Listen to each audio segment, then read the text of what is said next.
Joe Biden has referred to President Trump as America's first racist president. He said others have tried to be president, but he's our first. That's got to be news to a lot of people who have written books about the 12 presidents who've owned slaves, about how under Democrat presidents like Woodrow Wilson, who resegregated the federal government after it had been desegregated after Reconstruction, the Democrat. There's a piece about him called Woodrow Wilson Was Extremely Racist Even by the Standards of His Time, written 5 years ago. And it goes over his record. Quote, easily the worst part of Wilson's record as president was his overseeing of the resegregation of multiple agencies of the federal government, which had been surprisingly integrated as a result of Reconstruction decades earlier. Upon taking office, Wilson fired 15 out of 17 black supervisors in the federal service, replaced them with white people. After the Treasury and the Post Office began resegregating, many black workers were let go. The head of the Internal Revenue Division in Georgia fired all black employees, saying, quote, there are no government positions for Negroes in the South. A Negro's place is in the cornfield, end of quote. And to enable this discrimination to go forward, in 1914, the federal government began requiring photographs on job applications under the Woodrow Wilson administration, Democrat. In 1914, a group of black professionals led by a newspaper editor and a Harvard alumnus met with him to protest the resegregation. And Wilson said, and I'm quoting Wilson, quote, segregation is not humiliating, but a benefit, and ought to be regarded so by you gentlemen. Benefits you black people. Don't you realize that? And a pro-civil rights journalist wrote at the time that Wilson had, quote, allied itself with the forces of reaction and put itself on the side of every torturer, every oppressor, of every perpetrator of racial injustice in the North or the South, end of quote. That's what he wrote at the time. He was racist even by the standards of the time. And Joe Biden is accusing Donald Trump of being, quote, the first racist president. Ignore the fact that Donald Trump is not racist, but it shows you how ignorant this man is. 12 presidents owned slaves at some point in their lifetime.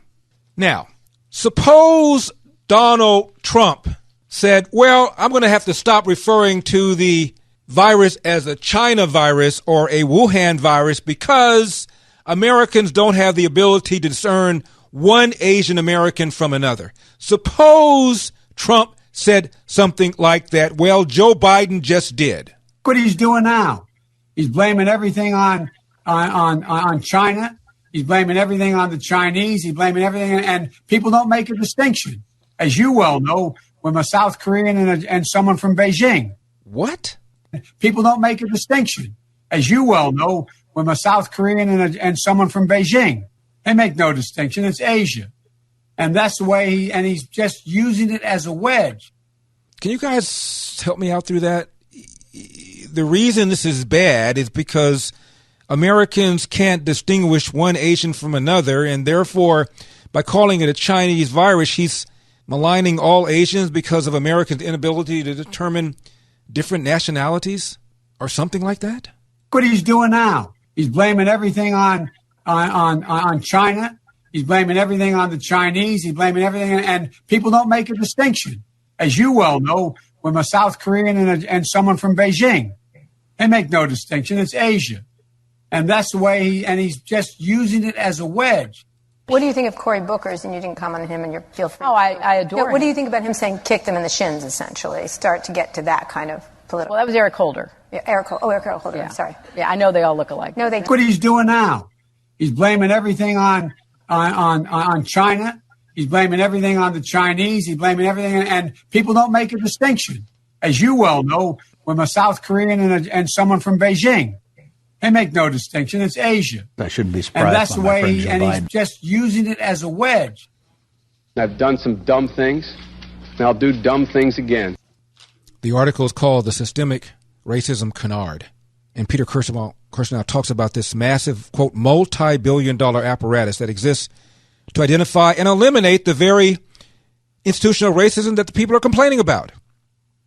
He says this apparatus has existed for more than a half a century and continues to expand. It consists of, but not limited to, the Civil Rights Division of the DOJ, the Civil Rights Division of the Department of Education, the Equal Employment Opportunity Commission, the Office of Federal Contract Compliance Programs, the FBI, state civil rights commissions, local human rights commissions, state attorneys general, tens of thousands of investigators, enforcement and compliance officers, local prosecutors, and private attorneys who enforce a sprawling framework of civil rights and equal opportunity laws. These laws include, but are not limited to, Title VII of the Civil Rights Act of 1964, Sections 1981, 1982, 1983 of the Civil Rights Act of 1886 and 1871, the 14th Amendment, the 15th Amendment, the Fair Housing Act, the Voting Rights Act, and thousands of state and local opportunity anti-discrimination laws.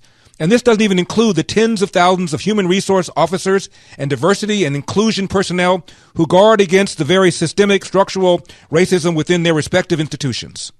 For more than a half a century, college admissions officers have discriminated against whites in favor of blacks, and more recently, the discrimination has expanded in favor of Hispanics and to disfavor Asians.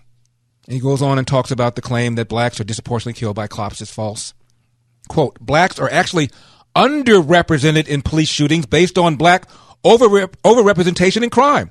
For example, while blacks are twice as likely as whites to be shot by cops, blacks are nearly 7 times more likely than whites to commit murder. He adds, blacks are disproportionately killed by other blacks. Racial disparity has morphed almost into racism. And whenever you hear this drivel of systemic, structural, institutional, white privilege, so forth, tell people to prove it. Be specific.